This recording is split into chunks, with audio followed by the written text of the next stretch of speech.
spontaneous trip. You got some bugles, buddy?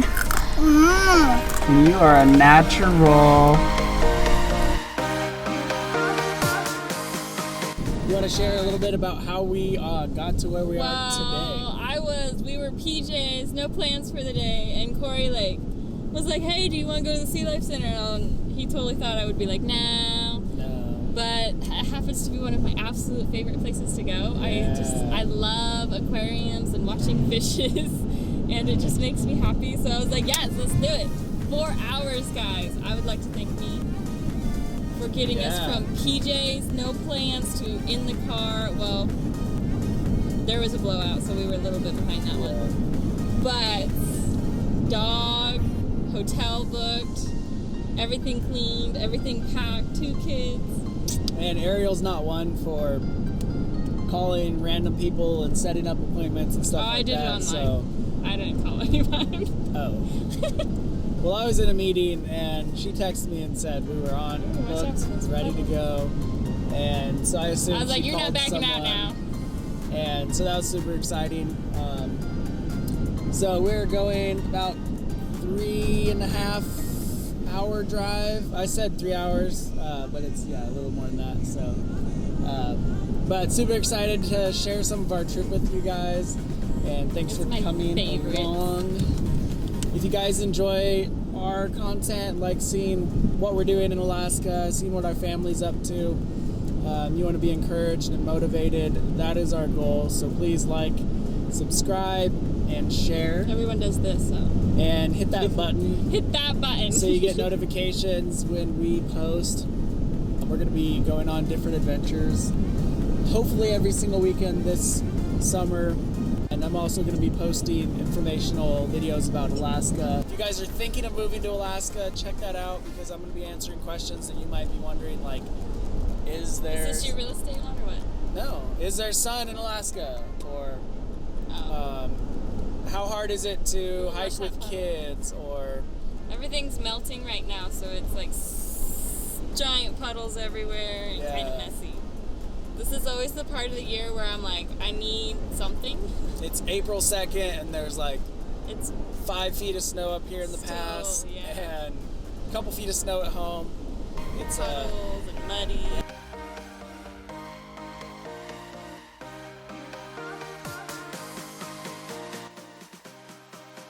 This is taking longer than I expected. Yeah. So I thought, while the boys are being so angelic in the back, we'd talk a little bit about traveling with kids. We have a 3-year-old, and Danny is, 4 months now? Almost 5 months, yeah. 4 months old. He keeps trying to age my babies. Yeah. But we have done lots of trips with Benny, and I grew up traveling all the time, so very familiar with the road trip thing. So I thought we'd just give you guys some tips if you guys are going on a road trip. I know summertime is a favorite one for people to get out and drive around a lot, especially around here. Some of my favorite tips include, I'm not above a screen at all. I will use it in desperate times, but also, I try to steer away from the screen too much, just because that's our personal goal. Yeah. So what do we like to do? This is my goodie bag. I almost always have this bag in an empty seat. It has snacks. It has all the things to use. We like to use snacks. Always a good one. Throw food at him. He will happily munch on veggie straws and pretzels. Forever. But what's the best time to start a trip? The best time we've discovered, and obviously play with it for your family, but right before nap time. So you drive a little bit and then they fall asleep, and then you get 1 to 2 hours of silence, which is beautiful. Sometimes that's all you need. And Benny was asking within the first 10 minutes why it's taking forever. Why is this taking forever? It's like, dude, it's been 10 minutes. And then I was like, well, it's going to be a long drive, so we're all gonna take naps, and he's like, Danny, let's take a nap. Let's take a nap. And he just woke up a couple hours later. So that'll take a huge chunk out of the road trip, just like period. And now he's awake and he's like, that's big mountains. And so now he's amazed with where we're at. And so that helps kind of. And there's nothing wrong with just looking out the window.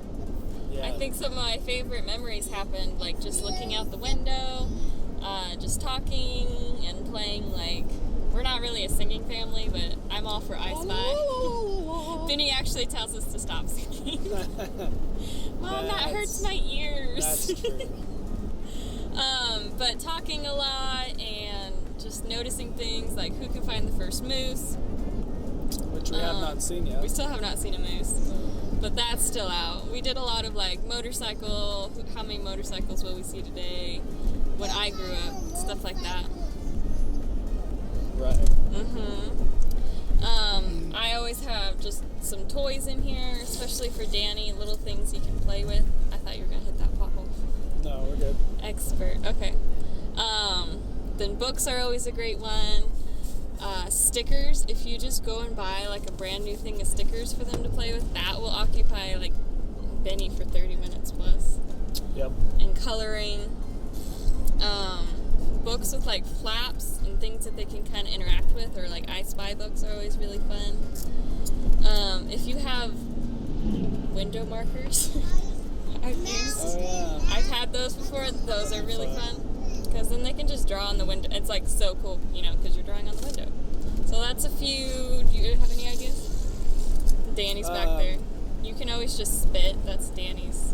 Yeah, that's favorite. my preferred method of enjoyment is I'm spitting. And no. I choose my sunflower seeds because it keeps me engaged, and sometimes I get tired on the drive. So I like to take that's something that and then all the family is asleep. So we always for me, we try to always bring blankets. Keep and me pillows. awake. I got my Stanley coffee cup, which still has some in it. Some driver tips for you guys. Yeah. Sunflower seeds and coffee.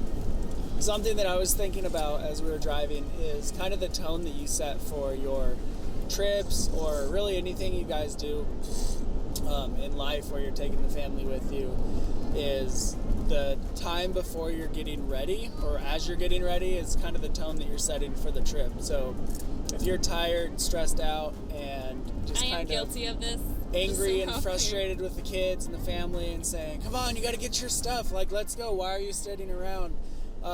You're trying to do all the things. You're getting anxious, and you're putting the anxiety into your children as well, which they're not going to enjoy the trip as much. And then in the future, when you're talking about going and doing something, they just know mom and dad are going to be freaked out or they just remember frustrated. Stress. Yeah, so try to keep it low key.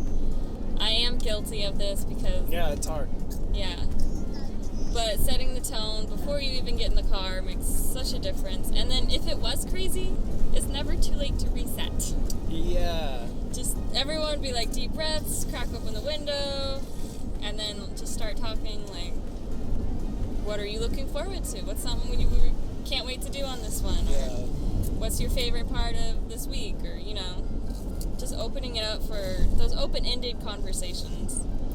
Give and take, deep breaths. I don't really like to admit my faults, and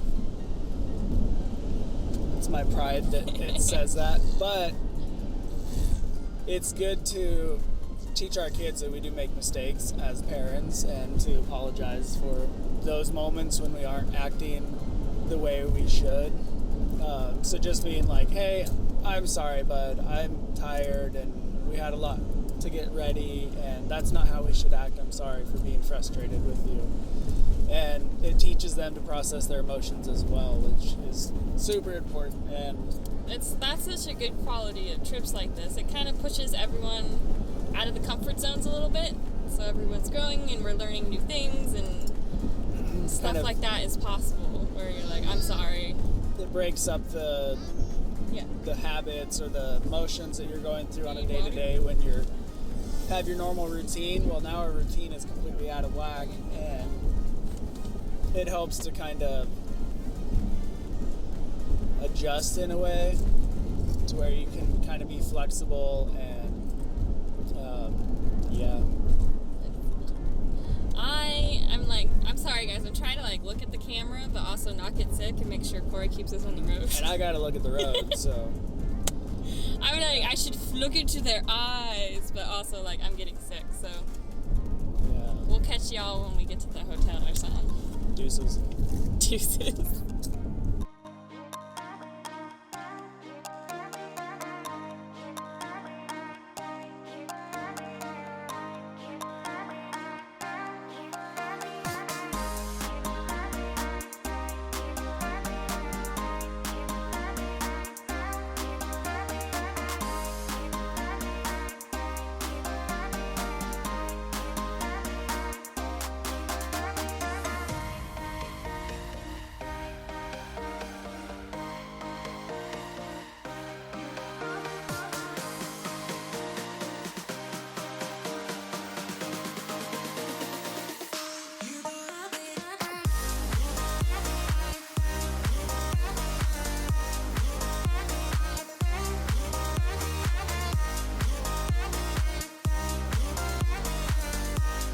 We're in Seward, Alaska, getting ready to go to the Sea Life Center, and it's like 30 degrees, but it feels like 70 Feels amazing. because we're used to the freezing. And guys, there's grass. I can see freezing the grass. weather. So And Benny's playing on the snow-free rocks. yeah, it's pretty awesome. So we're gonna go look at little creatures and I'm gonna go look at little creatures. have fun.